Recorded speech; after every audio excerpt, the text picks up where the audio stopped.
căng yên đủ lai căn suy về thung nghe hệ lai hiền căn nấu bằng tên nền căn trong trai hậu chỉ na nó rất là kinh căn trong trai hậu à căn nấu bằng tên na ăn thú ăn on phật chùa lệ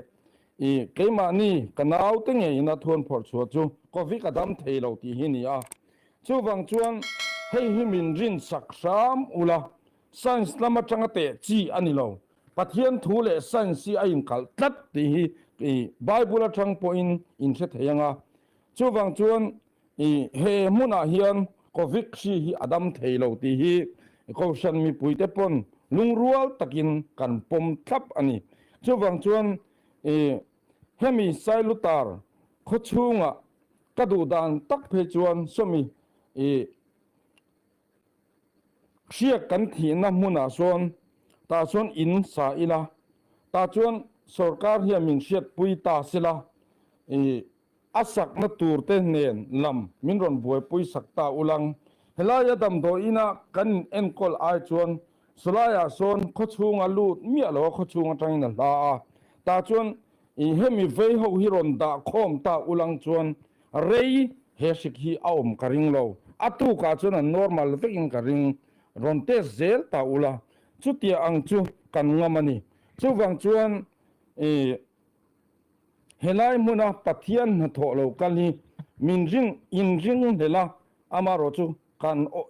kan lom thawa lali suapo kharin hel na li rinan khata chu bol nai setana rong bol na ni lo setana rong bol na chu ni se chun mo voin ni hian setana le setana in do ngai lo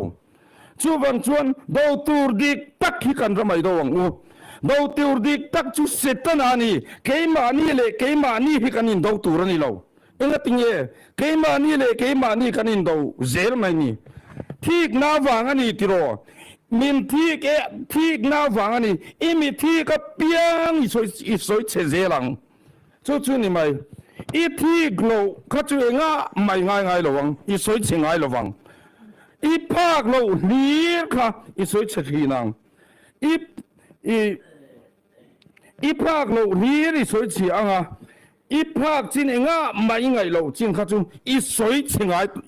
ngai lo wang chu wang chuan do tu eng wang in nge kan nga kan ti chuan min phak kat lo walom lali suwa kan biak pop na konga hian min phak kat lo walom chu wang chuan lali suwa alaya ding kat alom chu wang in eng wang in nge herong bol na yanon thik em